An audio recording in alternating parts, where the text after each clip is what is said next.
Hello everyone. So in this video, I'm going to explain what is a Trojan horse and what are the different types of Trojan horses, and with that, how do you identify whether your PC is infected with a Trojan horse or not. Like always, if you're new to my channel, please consider subscribing and also give me a like or a thumbs up. Now without much ado, let's jump into it. This is Sonit from Techie Trickle.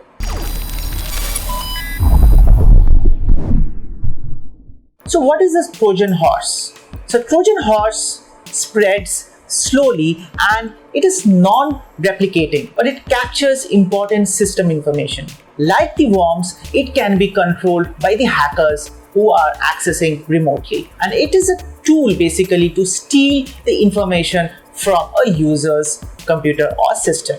So what are the different types of Trojan horses that you need to be aware of? So here are 7 different types of Trojan horses that you can see right now on your screen.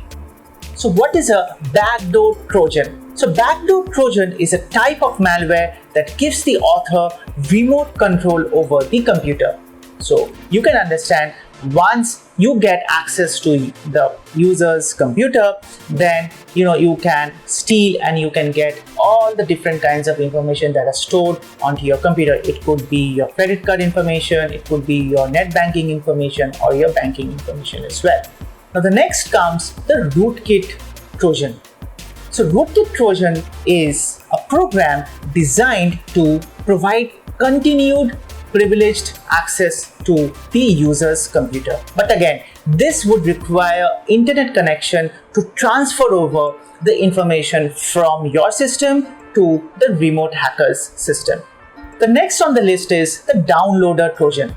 So downloader Trojan is something that waits for the user to get connected to the internet, and once it gets connected to the internet, it then starts transferring over the information from this PC to the hacker's PC. And with that, it's not just one way, it is two ways. So they are also sending over information that would be installed onto your computer without your knowledge. Then you have the banker's Trojan.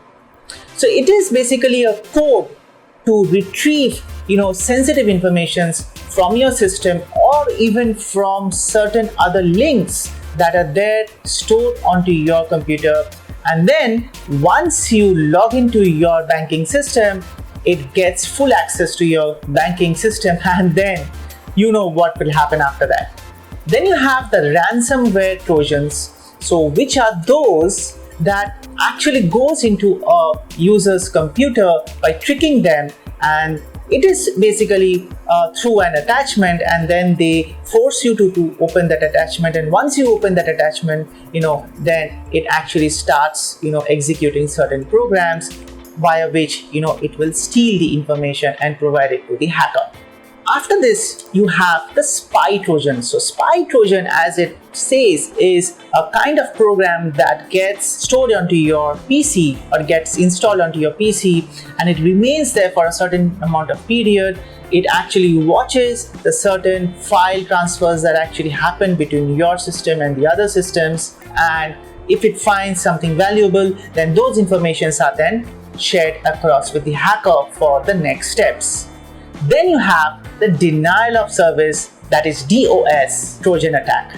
Now be very careful about these kinds of Trojan attacks. A distributed denial of service attack is an attempt to bring down a machine or network, preventing it from being used for the intended users. So at the time, across the network, if you're having hundreds or 150 computers, then all those systems will get locked and you will not be able to log into those systems. So the objective of such DDoS, as they say, distributed denial of service attacks, is to obstruct the normal traffic or sends data that leads to a crash. Now the next important thing is, how do you find your computer is infected with Trojans?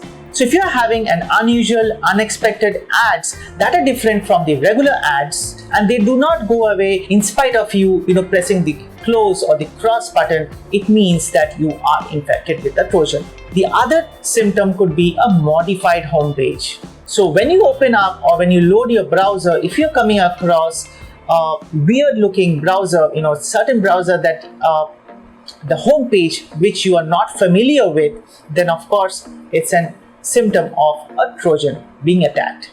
Unexpected changes onto your desktop settings. So if your desktop wallpaper or screensaver is different from the one which you are used to, and every day, when you open up your computer, you find different, wallpapers or screensavers that are coming up, then of course you are infected with a Trojan and you immediately need to ensure that you have a cleanup done.